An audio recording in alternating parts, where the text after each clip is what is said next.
ભાઈ, તમે અવળો કામો કર્યો. તમે એના બાપ વાજસુર ખાચરના પાળિયાનું નાક વાઢ્યું. તમને જસદણના બહારવટિયાને હું કઈ રીતે સંઘરું? આપા નાજા ખાચર, મેં બહારવટું ખેડ્યું તે અધર્મનું મહી.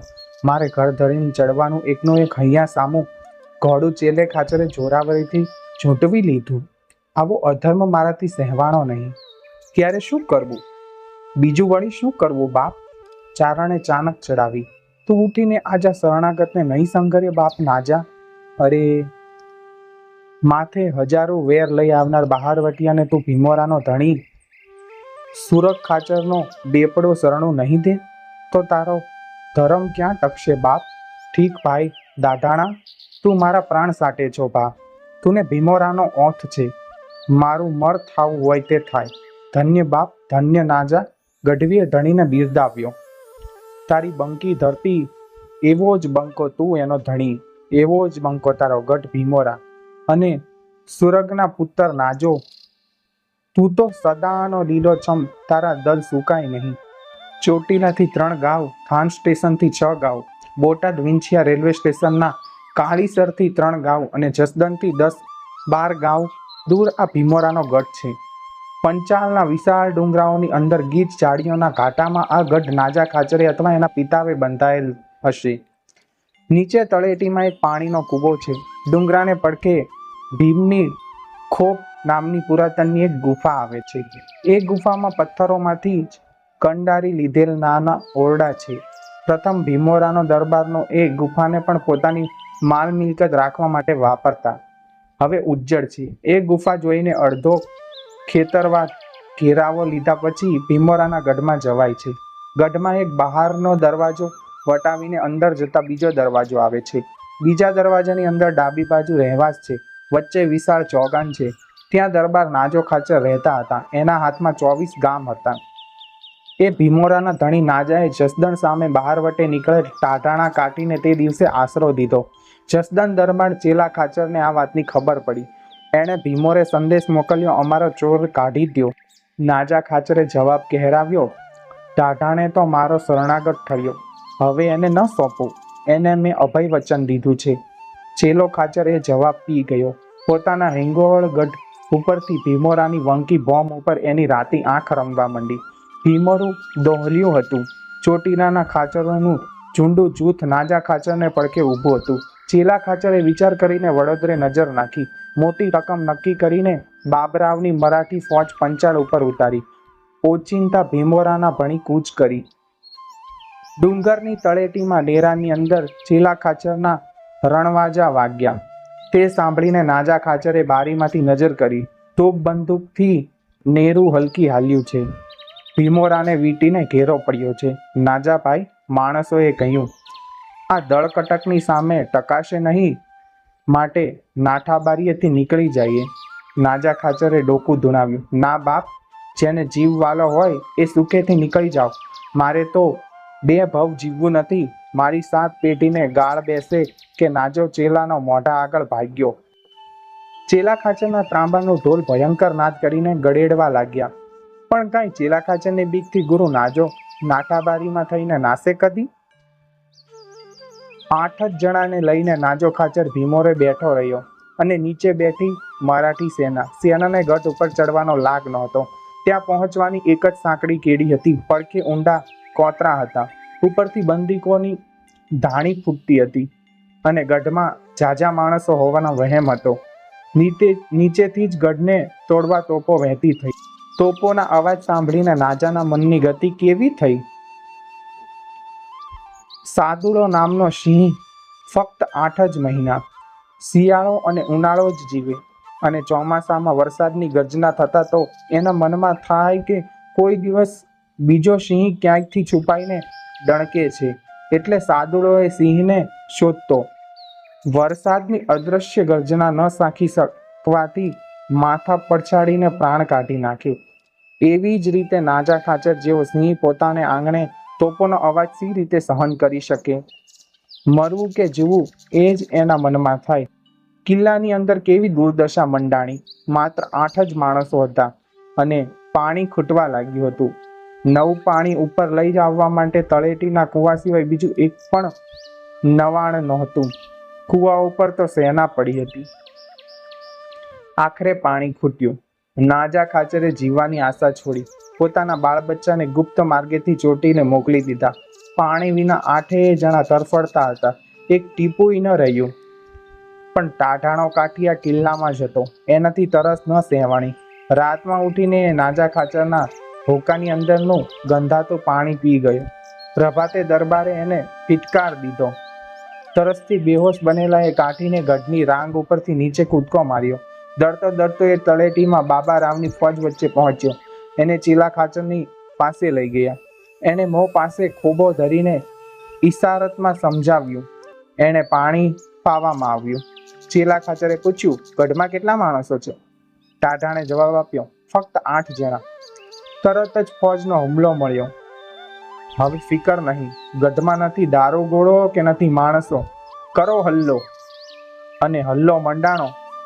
થોડા દિવસ ઉપર નાજા ખાચરના ગઢમાં 2 મારવાડી રાજપૂતો મહેમાન આવેલા. બંને જણા મારવાડથી દ્વારકા જાત્રાએ જતા હતા. આશા છોડીને નાજા ખાચરે એ બંને જણાને કહ્યું, ભાઈઓ, હવે તમે નીકળી જાઓ, નહીં તો આજ આ ફોજ તમને પણ મારી નાખશે. મારવાડીઓએ જવાબ દીધો, નાજા ખાચર, અમે તમારો રોટલો ખાધો, હવે અમારાથી કેમ જવાય? દ્વારકા તો કોણ જાણે ક્યારે પહોંચશું, પણ ત્યાં દર્શન કર્યા પછી કોણ જ્યારે ક્યારે મોક્ષ મળશે. એને બદલે અહીં યુદ્ધમાં ક્ષત્રિયને 2 ડગલે જ મોક્ષ મળશે. વળી સ્વર્ગાપરને માર્ગે તમારા જેવા શૂરવીરોના સાથ ફરી ક્યાંથી મળે? માટે અમારે તો હવે અઠે જ દ્વારકા. ત્યારથી આપણા પ્રાંતમાં અઠે દ્વારકાનું ઓઢું પ્રચલિત થયું. ભાઈઓ, નાજા ખાચરે પોતાના સાથીઓને છેલ્લી આજ્ઞા દીધી, હવે આપણી હોડીઓને ગુંડી નાખો. એટલું બોલતા એની આંખોમાં જળહળિયા ભરાઈ આવ્યા. એના કાઠીઓ પણ અફસોસમાં પડી ગયા. નાજો ખાચર ફરીવાર બોલ્યો, હા બાપ, ઘોડિયું તો મને મા દીકરીઓ જેવી વાલી છે. પોતાની પીઠ ઉપર બેસાડીને એને મને ઘણા ધીંગાણામાં રમાડ્યો છે, પણ શું કરું? મારી ઘોડિયું દુશ્મનને હાથ કેમ પડવા દઉં? 8 ઘોડીઓને હાજર કરી. તલવારને એક એક ઝાટકે એના રૂપાળા દેવાંગી ડોકા પડવા માંડ્યા. ઘોડીઓ પણ સમજતી હોય તેમ ચૂપચાપ મરવા લાગી. એમાં છેલ્લી 2 ઘોડીઓ હણહણી. બસ બાપા, નાજા ખાચરે હાંકલ કરી, એ 2ને મારશો નહીં. એને મરવું વસમું લાગે છે. છોડી મેલો, ભલે ચાલી જાય. 2 ઘોડીઓને મોકલી મેલી દીધી. સૈન્ય આવ્યું. દરવાજા તૂટ્યા. દરબાર ચોકમાં ધીંગાણું મચ્યું. 8 જણા ક્યાં સુધી ટકે? નાજા ખાચરના શરીર પર ઘણા જખમો પડ્યા. એણે ઘણાને સુડાવ્યા. આખરે નાજા ખાચર બરાબર ઓટાના પગથિયા ઉપર બેસી ગયા. એના ધડ ઉપર મસ્તક ફક્ત અટકી રહ્યું હતું. પાસે અડધી ભાંગેલી સોનાની મૂઠવાળી તલવાર પડી હતી. મૃત્યુને ઝાઝી વાર નહોતી. ત્યાં તો એની પાસે બાબા રાવનો ભાણેજ આવી પહોંચ્યો. એ મરાઠાએ નાજા ખાચરના પગમાં સોનાનું સાંકળું જોયું. સામે સોનાની મૂઠવાળે તલવાર જોઈ. એનું મન કદાચ સોનામાં લોભાયું હશે, અથવા એ બળવંત શત્રુની 2 ચીજો લઈ જઈ પોતાની સાબાસે કહેરાવવી હશે. એ નીચે બેસીને નાજા ખાચરના પગમાં સાંકળની ખીલી ખોલવા લાગ્યો. લાંબા થઈને બેહોશ પડેલા નાજા ખાચરના મનમાં થયું, હાય હાય, હજી હું જીવતો છું ને મારા અંગ માથે આ દુશ્મન હાથ નાખશે. પણ એની ગરદન ઉપર માથું ડગમગતું હતું. એનાથી ઊભા થવાય એમ નહોતું. અડધી તૂટેલી તલવારે આગે બેઠેલો દુશ્મનને પહોંચી શકે તેમ નહોતી. એણે શું કર્યું? એક હાથે પોતાના માથાને ધડ ઉપર ટેકવવા બરાબર દબાવી રાખ્યું અને બીજે હાથે તલવારનો ઘા કર્યો. હે નાજા ખાચર, આ 2 વફાદાર ભુજાઓમાંથી કઈ ભુજાને અમારે વખાણવી? પરંતુ તલવાર શી રીતે મારી? બાળકની માફક તું ગોઠણભર થયો અને પછી રીપુમાંથી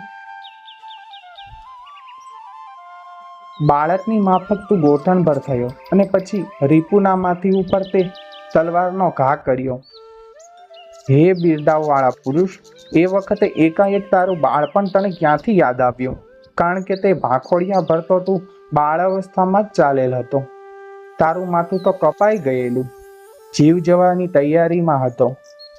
ઇન્દ્ર તને સુરલોકમાં તેડી જવા આવીને ઊભો હતો. અપ્સરા વરમાળા લઈને પહેરાવવા તત્પર હતી. જોગણીઓ તારા લોહીની ખપ્પર લઈને ભરવા આતુર ખડી હતી. પૃથ્વી પણ તારું લોહી પીવા તલસતી હતી. ગીધડા અને શિયાળવા તારું માંસ ભક્ષવા આવી પહોંચેલા. લોઢાની તલવારને પણ તે હાથમાં રોકી રાખી. જીવનને પણ કહ્યું કે ખડું રહે.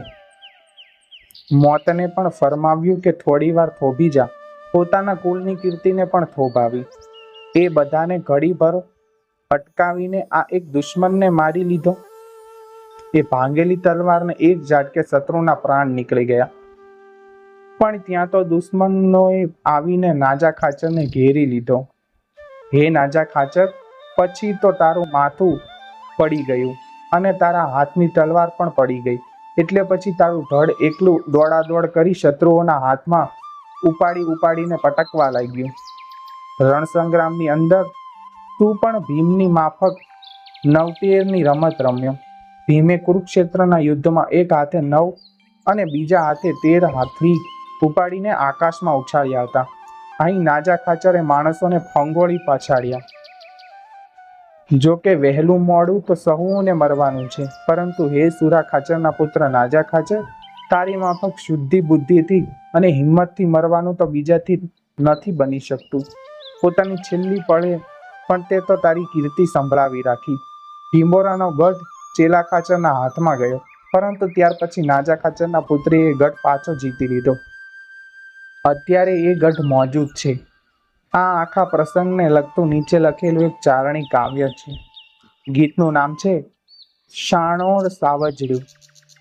એક વચનીએ સુરવીર વૈકુંઠમાં જાન જોડીને ગયો. પોતાની સાથે મરેલા સુરવીર જાનૈયો લઈ ગયો. સ્વર્ગમાં પ્રભુએ મોતીનો થાળ મંગાવ્યો અને લક્ષ્મીજીએ વરરાજા નાજા ખાચરને પોંખ્યો. આ વાર્તાના લેખક ઝવેરચંદ મેઘાણી છે અને અહીંથી સૌરાષ્ટ્રની રસધારમાંથી લેવામાં આવે છે. જો તમે આવી જ અન્ય સત્ય ઘટનાઓ, લોકવાર્તાઓ, પ્રેરણાત્મક સ્ટોરી અને ગુજરાતી લોકસાહિત્ય વાંચવા માંગતા હોય તો આજે જ અમારી ચેનલ આપણું સાહિત્યને સબસ્ક્રાઇબ કરો, વિડીયોને લાઇક કરો, શેર કરો. બાકી મળીશું નવા વિડીયોમાં અમારી ચેનલમાં. ત્યાં સુધી જય હિન્દ, જય ભારત દોસ્તો.